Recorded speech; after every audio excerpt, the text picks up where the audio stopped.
xubilados e alugados, hoxe no termómetro. Pois unha combinación cada vez máis complicada. 12:41 minutos do mediodía, seguimos aquí en directo no termómetro. Antes lles dicíamos aquí en Galicia, pois afortunadamente a maioría dos nosos maiores posúen unha casa en propiedade, pero os que non e se ven obrigados a alugar un piso teñen cada vez máis complicado cadrar esas contas no fogar.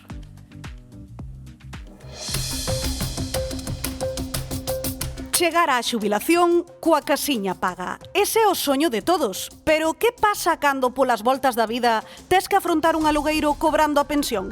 Esta é a situación dun dos sectores máis prexudicados pola crise da vivenda, os nosos maiores. Supoñen o 7,5% da poboación, e é que son moitos os supostos que pode haber detrás de non ter unha casa en propiedade, dende migrantes retornados ata os que simplemente non pensaron que a situación do alugueiro empeoraría tanto. O problema é que os pensionistas son un colectivo moi vulnerable nun mercado inmobiliario xa de por si volátil. Non é doado conseguir un alugueiro para eles. E é que por unha banda, os que queren mudarse poñenlles problemas por non cobrar o suficiente, e os que levan toda a vida na mesma casa son expulsados para poder pedirlle máis ao seguinte.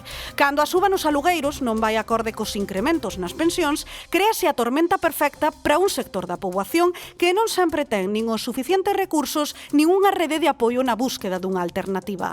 Tendo todo isto en conta, preguntámonos: como é o día a día destes xubilados para que saian as contas a fin de mes? Pois iso queremos facer, porque a recomendación polo menos sobre o papel é non adicar máis do 30% do noso salario a pagar o aluguer. A práctica, Bernardo, facemos contas cunha persoa xubilada que viva soa, que teña que pagar un aluguer, cale?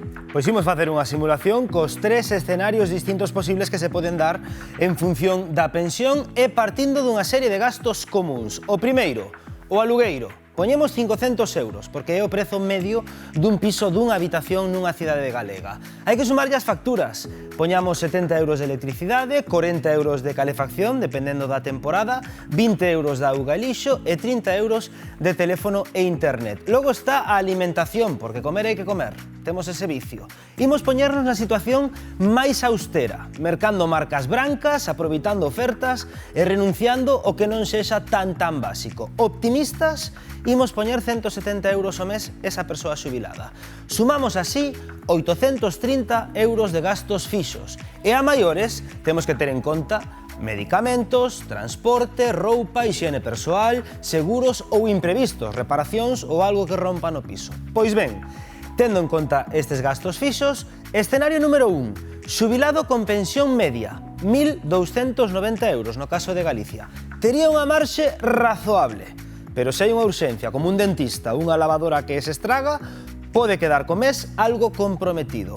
Escenario número 2, xubilado con pensión mínima contributiva que cotizou o mínimo, 980 euros ao mes. Iría moi xusto, xa está o porquiño medio roto, sabemos.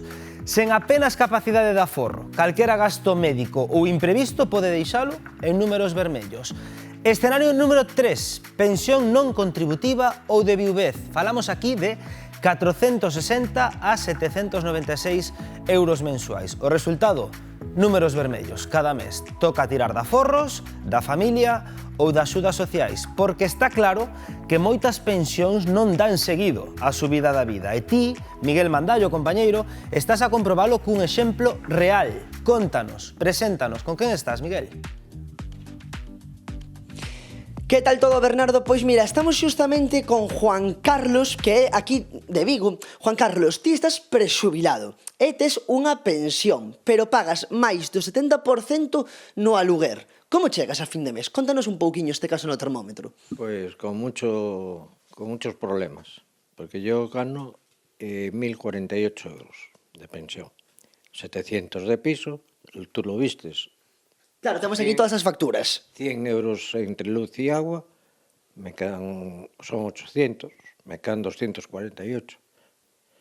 Pues luchando y comiendo cosas básicas, nada de lujos, nada de salir por ahí a tomar un café, a tomar una comida con la mujer, nada. Claro, quedanche case 250 euriños para gastar nas túas cousas ou en gastos imprevistos, porque moitas veces hai meses pois que, claro, tes algunha cousa. Sí, hai gastos imprevistos e tengo que tirar de los hijos de vez en cuando. Claro, é unha situación moi complexa porque ti tamén estás a buscar algo máis económico, non? Para vivir. Sí, estoy buscando, pero no hay manera. Estoy intentando conseguir un piso de una habitación o de dos, y aquí en Vigo no bajan de los 800 euros. 800, 950 me pidieron, en una casa 1200, y como entenderás, o vivo bajo un techo o como, una de dos. Claro, non tes máis opción, porque tamén temos que recalcar, compañeros, que non estamos en Vigo, non? No estamos en Vigo, estamos en las afueras de Vigo, en Cabral. Nun concello pequeniño de aquí, pretiño de Vigo, pero que non, claro, non estamos en plena cidade. No, en plena ciudad no, estamos, ya te digo, a las afueras de Vigo, que antes era el concello de Cabral, y están los precios así, por esta zona, que es un pueblo, es como si fuera un pueblo pequeñito, como te puedo decir que puede ser más pequeño que el Rosal, y no bajan de esos precios. Claro, situación moi complicada, moita organización cas facturas, compañeiros, porque, como vedes, a situación é complexa, a situación dos xubilados aquí en Galicia. Pois sí, situación complexa, porque eu non sei se cabe ata facer cálculos de organización, porque 300 euros ao mes para pagar calefacción, comida, teléfono, eventualidades que poidan surdir, Hugo, os cartos dan pro que dan. Claro, que facemos? Porque ao final estamos falando dun colectivo